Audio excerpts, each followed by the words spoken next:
kapamilya, kapuso. Yan, so magandang umaga po sa dyan sa Pilipinas at magandang gabi po dito sa UAE. Ngayon guys ay ika-20 days po natin kay sitaw. Kaya naman ako po ay nagagalak at napapagawa po ng video. Kaya mag-shoot po tayo ng video. Ipapakita ko po sa inyo ang aking journey dito kay sitaw sa loob po ng 20 days. Okay po. So, sa mga nais pong magiging seller ni sitaw, kayo po lamang ay mag-login sa i-browse nyo lamang po ang www.sitaw http or www.sitaw.com. Iyan. Yan po ang kanilang website. So, ito po. So, kapag nag-open ka po sa browser ng website, yan po agad yung magpo-browse. At kung gusto mo po maging seller kay sitaw, ayan. Yan po yung mga product ng sitaw. So, i-scroll down nyo lang po yan at i-click po ang Be a Seller, Apply Now. Yan, kapag i-click po natin yan, automatic mag-ano po tayo dito. Kailangan natin mag-agree.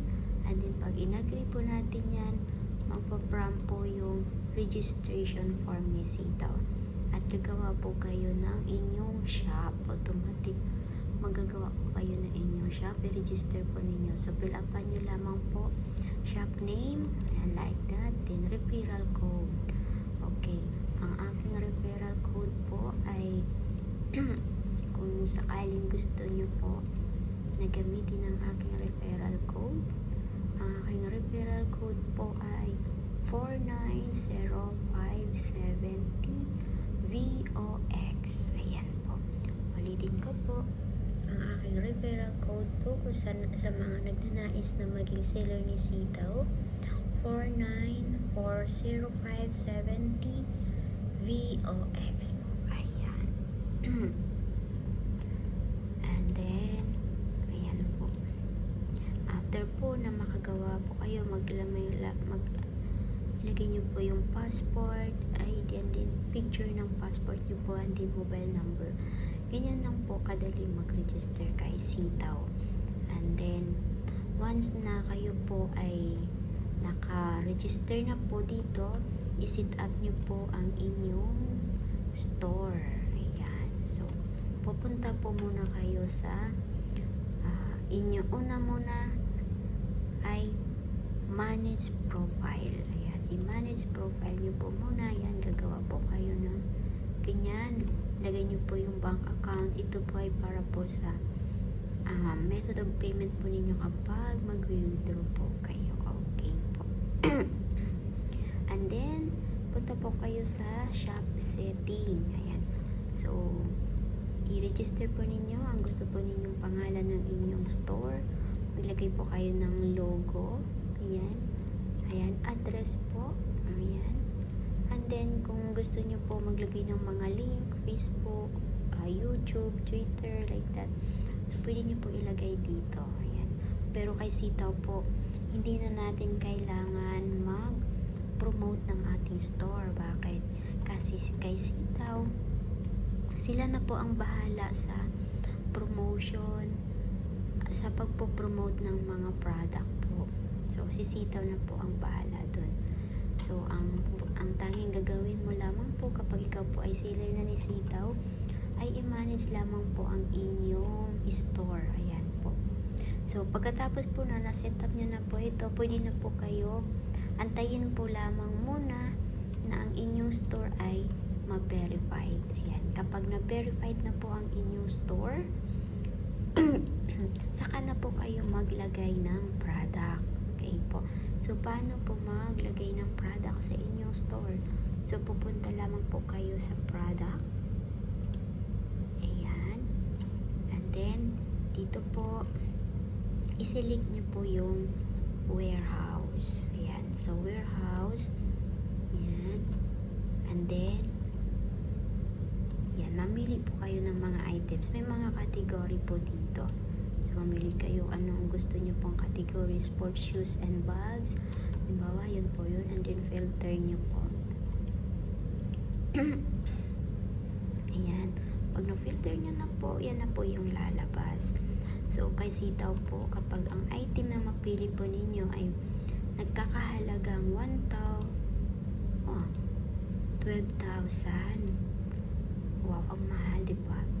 So, ang markup percentage po niya ay 10%, 12%, 10%.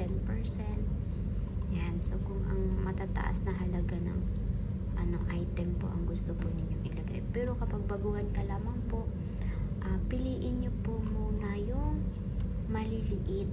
Ano po yung small amount. So, punta tayo. Ang marami po dito is yung sa sports. Ayan. Sa t-shirt. Ayan. So, kasi ang nilagay ko po sa store ko is t-shirt. Ano po? So, pwede natin i-search.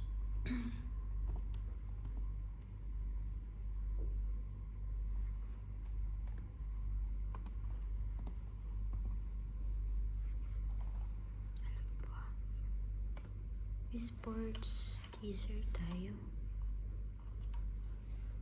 Ang mga fitness like that.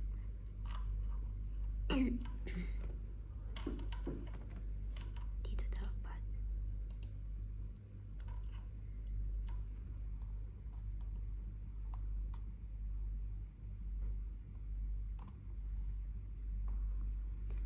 T-shirt.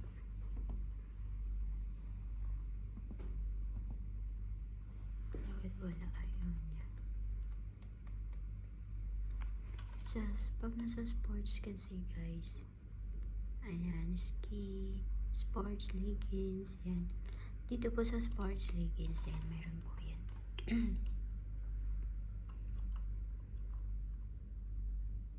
Ayan. So, ang piliin nyo lang po guys, muna kapag bago pa lang po kayong sealer, yung nagkakahalagang 200 lang. Ayan. Now, let's say for example guys, halimbawa napili mo is 600. So, ano nyo lang po, i-click nyo lang po yung box, and then kung gusto nyo maramihan, i-select all nyo lang po yan. Halimbawa ganyan. So, ang inaano nila, 10 items po sa store. So, kailangan 10 or 11 items para ma-publish po. And then, batch publish. I-click nyo lang po ito. Batch publish po. And mapapublish na po agad sa store ninyo yung product po na napili po ninyo. Okay po? Tapos, kapag mayroon naman na pong mag-order, pag may nag-order na po sa store nyo, yan po yung makikita po ninyo. Unpick, ibig sabihin, hindi pa po ninyo na-pick yun.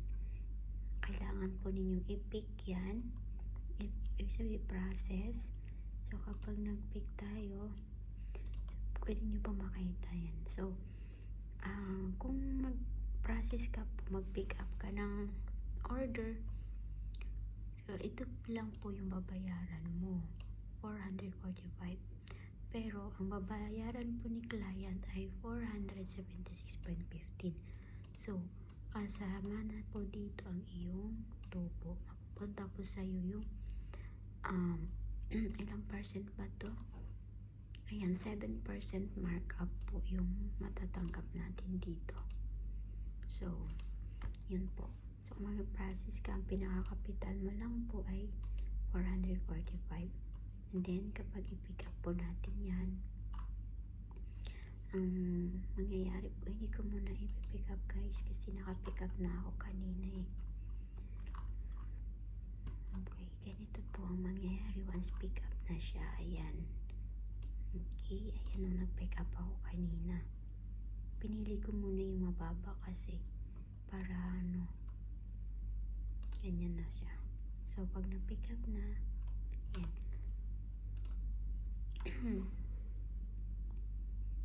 na-confirm na po siya. And then, magno-note ang status po ni product niya. Makikita natin yan. On the way na siya, no?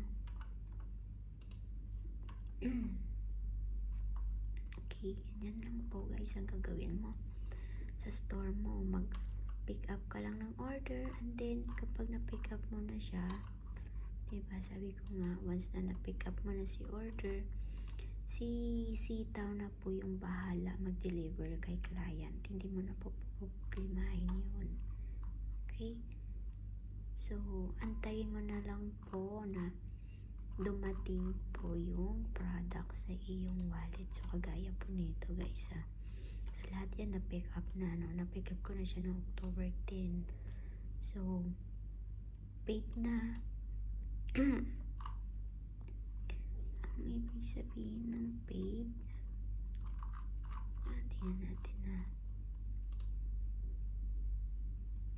paid na po ni client pero unpicked pa. Ibig sabihin kailangan natin i-process yun, bilhin sa warehouse para ma-deliver kay client po yung order. Okay, so si Sitaw na po bahala dun magkuha ng magbili ng order sa warehouse ni Sitaw, yung physical product. Okay po, ayan. So then guys, ito guys nakalagay po dito delivered. Ibig sabihin po na-pick up ko siya noong October 6 and then na-deliver po siya kay client October 22. And then sa tingin po ninyo, ito kaya ay bumalik na sa ating wallet? Ayan, so 62, 65. So dito natin malalaman guys kung after ng deliver kay client, bumalik na ba siya sa ating wallet. So, dito natin titingnan sa wallet balance history. 62-65 yun guys, diba? So, ito, yan. So, kung nandito na po yung code, ibig sabihin, yung from freezing money to balance wallet. Ayan. Ito guys. Freezing money. Ito yung freezing money. Ibig sabihin, ito po yung mga pinick up natin na item, order ni client. So, pag na-deliver na po kay client yung yung item, yung freezing money, malilipat na po dito sa ating wallet balance. So, once na nandito na po siya sa wallet balance, ay pwede na po natin siyang withdrawin o i-process ulit or i-pick up ulit ng item para or order ni client. Ayan po. So, paano mag-withdraw? Dito po siya, no?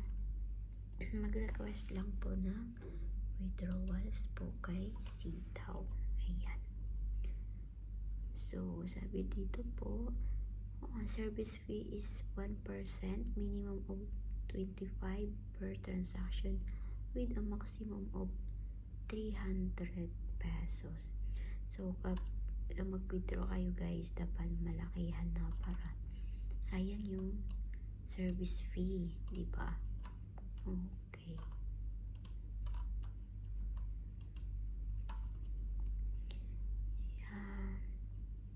Hassle free guys. So kahit nagtatrabaho kayo, pwede po kayo mag-manage ng store nyo gamit ang cellphone. Okay.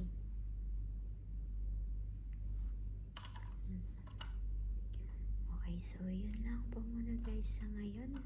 So mayroon po tayong total order na po sa loob ng 20 days. Mayroon na po tayong 93 total order. Ayan, so mayroon pa po tayong pending na 44. Ang on the way po or transit na po siya is 29. Ibig sabihin, na-process na po natin yan. At ang successful order, 20. Na-deliver na po yan kay client. Okay po. So again po, kung gusto po ninyong maging seller ni Sitaw, Dito po ang aking referral code 49057TVOX. Okay po. Ayan.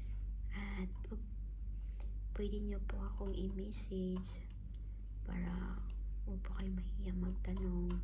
Ilagay ko po yung Facebook account ko po dito. Ano po? Ayan. Click nyo lang po yung Be a Seller. Ayan. Be a Seller and apply now. Okay. So, happy seller guys.